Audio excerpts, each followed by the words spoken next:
ከዜናዎቹ ጋር በፈቃዱ ሂሮዳ አብራሽ ቆይታ የምናደርግ ይሆናል። ወደ ቀዳሚ መረጃ እንለፍ።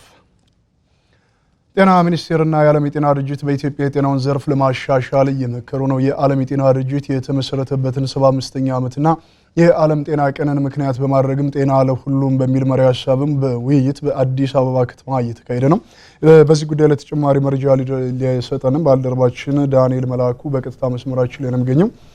ዳንኤል እንደምን ውለሃል? እስኪ አጠቃላይ የተነሳው በጤና ሚኒስቴርም በዓለም የጤና ድርጅትና በኢትዮጵያ ላይ ያሉ መሻሻሎች ምን ይመስላሉ የሚለውን በውይይቱ ላይ የተነሱ ሀሳቦችን አጠር አድርገህ ግለጽልን።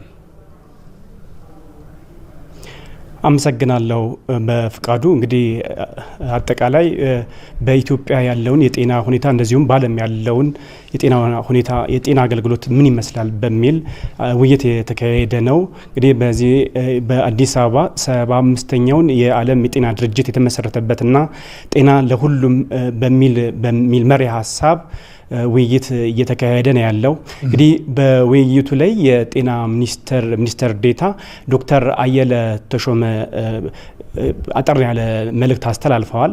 በመልእክታቸውም በኢትዮጵያ በተለይ ባለፉት አመታት ብዙ መሻሻሎች እንደታዩ እንደዚሁም ደግሞ ብዙ ስራ የሚጠይቁ የጤና አገልግሎት ዘርፍ ጋር ተያይዞ ብዙ ስራዎች እንዳሉ ገልጸዋል።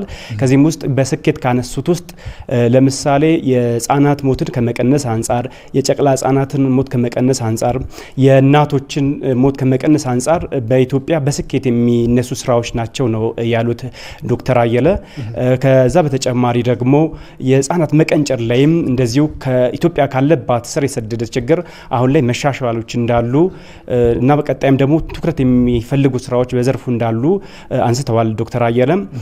ከዛ ውጭ ደግሞ ከጤና ሚኒስቴርና የዓለም ጤና ድርጅት በትብብር ሆነው የሚሰሯቸው ስራዎች በቀጣይ ትኩረት የሚያስፈልጉ በኢትዮጵያ በአየር ንብረት ለውጥ ምክንያት እንደዚሁም ደግሞ በሰው ሰራሽ መፈናቀሎች ምክንያት በጤናው ዘርፍ ላይ በርካታ መሰናክሎች አሉ። እነዚህን በማሻሻል ከጤና ድርጅት ጋር በመሆን እነዚህ ነገሮች ላይ የተለየ ትኩረት በመስጠት በጥምረት እንደሚሰሩ ዶክተር አየለ ገልጸዋል።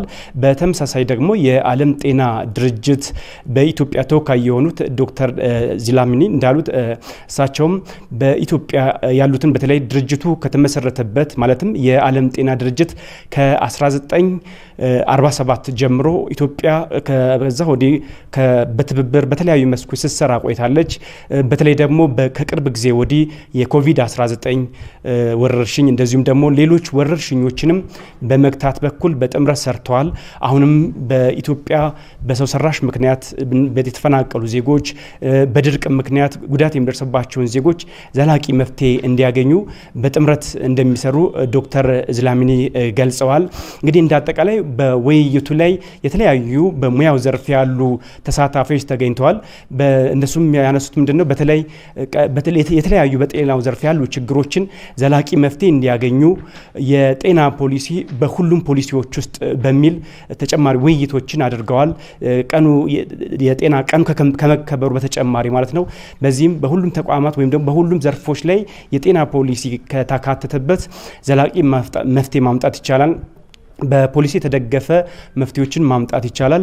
እንደዚሁም ደግሞ የተለያዩ ተቋማት አጋራት ከሀገር ውስጥ የሚሆን በውጭ ካሉ ከመንግስታዊ ካሉ ተቋማት ጋር ሆኑ ከመንግስት ተቋማት ጋር በጥምረት እየተሰራ ዘላቂ መፍትሄ እና የቅንጅት ስራዎችን ሊያጠናክር የሚችሉ ስራዎች ትኩረት ሊያገኙ እንደሚገቡ ውይይቱ ላይ የተሳተፉ ያሉ ተሳታፊዎች አንስተዋል።